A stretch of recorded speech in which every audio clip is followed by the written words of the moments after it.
Hey there, it's Dr. Jade Teta, and welcome to Metabolic Living's Immunity Upgrade Blueprint.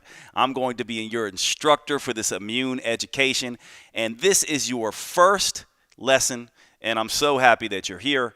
In today's lesson, we're going to be talking about the immune upgrade and how that is directly related to giving you a metabolism upgrade. You're going to learn that the metabolism is a direct conduit into the immune system, and we're going to learn some really critical basic metabolism and immune concepts. Now, remember, the best defense is a strong immune system. And how do you get a strong immune system? You develop a strong metabolism, because that's what provides the energy to fuel your immune system so it can do its job fighting microbes like bacteria and viruses. Let's get into the education on metabolism and immunity. This is a bug. This is a euphemism that we in the healthcare world use to refer to bacteria and viruses and fungus and things that can infect us. And when we talk about the metabolism and immunity, we're really talking about this bug versus our immune cells. And we have to understand where the power comes from to make sure these immune cells can do their job. Well, that power comes from the metabolism.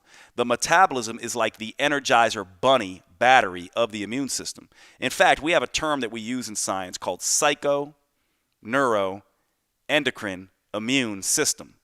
And what this is essentially saying is that your psychology and your nervous system are directly related to your hormones and your immune system. This psycho-neuro-endocrine immune function is really what the metabolism controls. And so the immune system is an element of metabolism and gets its energy from metabolism. As long as you understand that, you'll understand why this immunity upgrade blueprint education focuses so much on helping you get a stronger, more functional, more resilient metabolism, because that gives you a stronger, more functional immune system. Now, one of the key concepts you need to understand is this concept of total load. Your immune system is sort of like a bucket. Some people have smaller buckets and some people have bigger buckets. Also, buckets can contain water. The more insults you get from your environment, the more bacteria you're exposed to, the more viruses and fungus you're exposed to, the more stress you're exposed to, the more sleep deprivation, the more calories you're exposed to, the less exercise you're exposed to. All of these things add water into your bucket. And if you're one of these people that has been living a poor lifestyle for a long time, then you are dealing with a small immunity bucket with lots of water pouring into it. And that equals immune challenges. And so what we want to do is we want to teach you how to go from this weaker immunity, smaller bucket with lots of immune insults to a stronger immunity that can handle more. Now, one of the things to remember about this is that, yes, what you eat has something to do with this. And yes, how you exercise has something to do with this. But one of the things that I really want you to understand right away is that the way the metabolism and immune system work is they work almost on a Goldilocks principle. It's really not about eating nothing. It's about eating enough. But you can't eat too much. So there's this whole idea of not too little, not too much, but just right. The Goldilocks principle. And this is what we're going to be doing when it comes to eating, sleeping, exercising. We're going to help you find what is right for you so that you can build a stronger immune bucket, a bigger immune bucket. We have to also understand we want to decrease the water in your immune bucket. We want to decrease the load, the insults. Better sleep, that takes out some water. Less sugar, that takes out some water. Less stress, good stress management, that takes out some water. Washing your hands, social distancing, these kinds of things take away some of the insults and lower the amount of activity your immune system has to do so we can protect those immune cells and make them healthier and more functional. Now, one of the things that we need to understand is that the standard way of living, this eat more, exercise less, couch potato type of person who doesn't move much and just sits around on the couch watching Netflix and eating whatever they want, this is a huge stress to the metabolism. It lowers immune function. It makes you have a tiny little immune bucket. It also adds lots of water to that bucket. So it's easy to see how these types end up running into issues. However, we're going to teach you how to undo this, how to get your metabolism working for you to get your immune system stronger. But you need to understand that a key concept with metabolic function and immune function is the way it measures stress. Calories in versus calories out. The bigger that gap gets, if you're eating too much and not moving a lot, that is registered as a stress to the metabolism, and that has a negative impact on the size of your immune bucket as well as the amount of water pouring into it. Now, on the other side of this, if you're exercising like crazy, this also can be a stress to your body. And this slide registers that, right? We all know one thing that's interesting. Chronic couch potatoes and chronic dieters, people who sit on the couch constantly and just eat whatever they want, as well as people who try to exercise like crazy and not eat, both of these people have a similar stressful situation going on. They constantly have hunger, unpredictable and unstable energy, lots of cravings, sleep issues, and mood issues. And it's because, yes, eating more and exercising less can be a stress, but so can eating less and exercising more. And so this isn't simply about this old, outdated idea of doing more and eating less. In fact, it's not that at all. It's about eating enough and exercising smartly. Both the chronic dieter and the over-exerciser and under-eater, as well as the chronic couch potato, the over-eater and under-exerciser, both will have metabolic challenges and immune challenges. And so we're going to teach you how to balance this equation.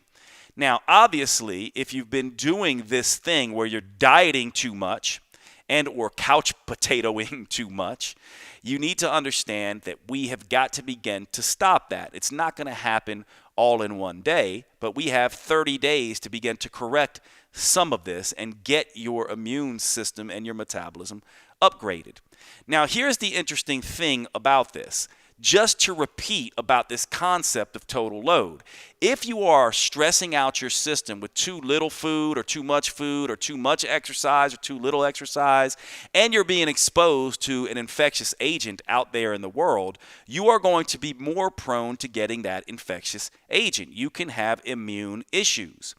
What we want to do is we want to learn to fight back against that. And that has an awful lot to do with this idea of having now immune power. So I want you to understand that when you do things the smart way, it's not so much that we can completely eliminate bacteria and viruses and fungus and things that can infect you. But what we can do is make it less likely that you will get exposed to them, maybe, but more that your immune system will fight them off when you get these things. That's ultimately what it's about. Now, the first thing that I want to introduce you to here is what we call the S model. And so if we were going to take this idea of total load and just give you a general principle, here's how you make a bigger immune bucket and take some of the water out of your immune bucket. Here are the key things right now that we know can have some impact. More appropriate sleep, at least 8 hours per night. These are the things I want you working on starting today. Stress management. This is a big amorphous term, but a lot of what it means is managing stress hormones. You do not want stress hormones too high for long periods of time. They lower immune function. So you're going to learn an awful lot in this course over the next 30 days on how to manage stress using things like exercise and mindfulness and that kind of stuff. Now, this next one is sugar, and I put an asterisk by sugar because that's a little bit controversial. We do know that sugar and hyperglycemia, high blood sugars, can have some negative effects on our immune cells. But it's really just about calories. And sugar and fat, especially in combination, raise our calorie limits. And certainly having calorie excess is a big hit on your immune system. Now, of course, you've heard an awful lot about sanitation, washing your hands, things like that. This decreases some exposure to these infectious agents. And then social distancing. Obviously, when you're close to people and they're talking to you or they're coughing around you or they're sneezing around you, you can inhale these little water droplets. They can infect your respiratory system and cause issues. And so can we avoid that completely? No. But social distancing, especially when you know a lot of people are infected, is a great thing to do. However, also a wonderful thing to do is strengthen the immune system so that if you are unknowingly exposed, you can fight it off.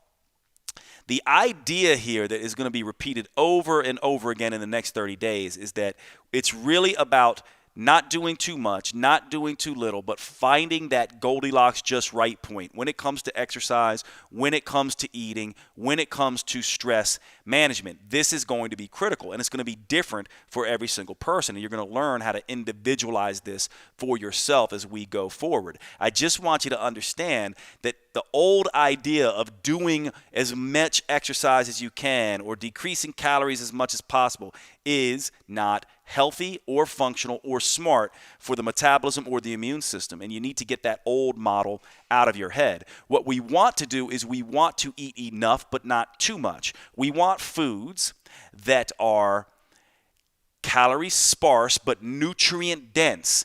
Healthy foods that help your immune system function better because they optimize energetics into your metabolism. We also want to do exercise of the right intensity. You do not want too much exercise. You do not want too little exercise. You don't want the exercise to be too intense for too long.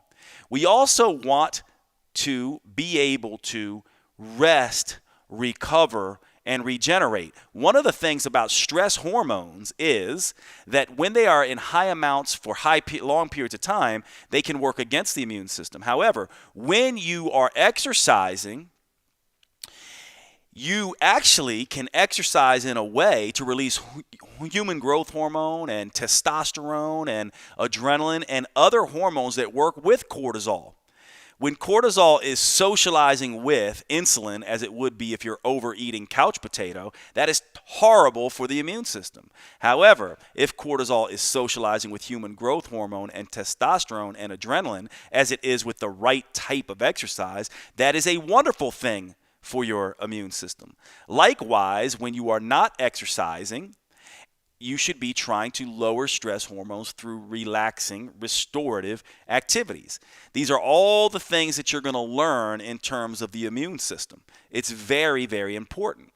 And the final thing I'll say here that you're going to get in this immunity upgraded blueprint is you're going to learn that lots of different styles work. In other words, this is program agnostic. It doesn't matter if you're vegan or vegetarian or paleo or keto or gluten-free. The things that we are going to teach you work for all types.